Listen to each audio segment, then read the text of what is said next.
बेटियां एक ऐसा सुख, एक ऐसा तोहफा, जब ऊपर वाला किसी बंदे पर ज्यादा मेहरबान होता है, जब ज्यादा खुश होता है तो उसे बेटी के सुख से नवाजता है। तो इन्हीं बेटियों के नाम, इन बहनों के नाम ये पोस्ट शेयर कर रहा हूं। इसे पूरा सुनकर शायद आपका मन भर आएगा।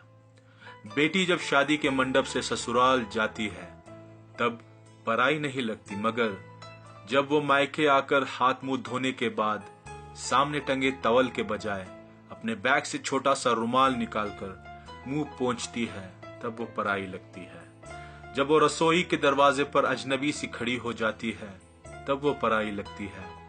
जब वो पानी के गिलास के लिए इधर उधर आंखें घुमाती है तब वो पराई लगती है। जब वो पूछती है वॉशिंग मशीन चलाऊं क्या, फैन ऑन करूं क्या, तब वो पराई लगती है। जब टेबल पर खाना लगने के बाद भी बर्तन खोलकर नहीं देखती तब वो पराई लगती है। जब पैसे गिनते वक्त अपनी नजरें चुराती है तब वो पराई लगती है। जब बात बात पर चुटकुले सुनाकर खुश होने का नाटक करती है तब वो पराई लगती है। और जाते वक्त अब कब आओगी के जवाब में देखूंगी कब आना होता है, ये जवाब देती है तो हमेशा के लिए पराई हो गई ऐसा लगता है। लेकिन गाड़ी में बैठने के बाद जब वो चुपके से अपनी आंखें छुपाकर सुखाने की कोशिश करती है तो वो परायापन एक झटके में बह जाता है। नहीं चाहिए हिस्सा भैया, नहीं चाहिए हिस्सा भैया, मेरे मायके को सजाए रखना। कुछ ना देना मुझको भैया, बस प्यार बनाए रखना। बाबा के इस घर में मेरी याद बसाए रखना। बच्चों के मन में मेरा मान बनाए रखना। बेटी हूँ सदा इस घर की, ये सम्मान सजाए रखना। और जब बेटी माँ का लिबास पहनती है, जब बेटी से वो माँ बन जाती है, बेटी से माँ का सफर बेफिक्री से फिक्र का सफर, रोने से चुप कराने का सफर, शरारत से संजीदगी का सफर।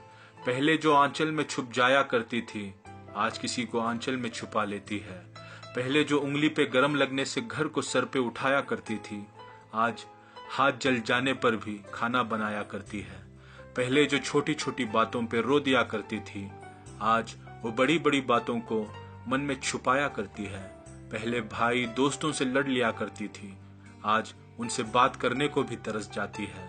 माँ माँ कहकर पूरे घर में उछाला करती थी आज माँ सुनकर धीरे से मुस्कुराया करती है। 10 बजे उठने पर भी जल्दी उठ जाना होता था आज 7 बजे उठने पर भी लेट हो जाया करती है। खुद के शौक पूरे करते करते ही साल गुजर जाता था आज खुद के लिए ये कपड़ा लेने को तरस जाया करती है। पूरे दिन फ्री होके भी बिजी बताया करती थी, अब पूरे दिन काम करके भी काम चोर कहलाया करती है। एक एग्जाम के लिए पूरे साल पढ़ा करती थी, अब हर दिन बिना तैयारी के एग्जाम दिया करती है। न जाने कब किसी की बेटी किसी की माँ बन गई, कब बेटी से माँ के सफर में तब्दीली हो गई, न जाने कब बेटी बड़ी हो गई। बेटी है तो आज है, बेटी है तो कल है, बेटी अनमोल है। बहुत प्यारी होती है बेटियां, न जाने क्यों बोझ लगती है बेटियां। वो बेटी ही थी जो देवी के रूप में नजर आई, वो बेटी ही थी जिसने पैगंबर के वंश को बढ़ाया। बेटियां बोझ नहीं होती, बेटियां घर की लक्ष्मी होती हैं, बेटियां घर की बरकत घर की रहमत होती हैं।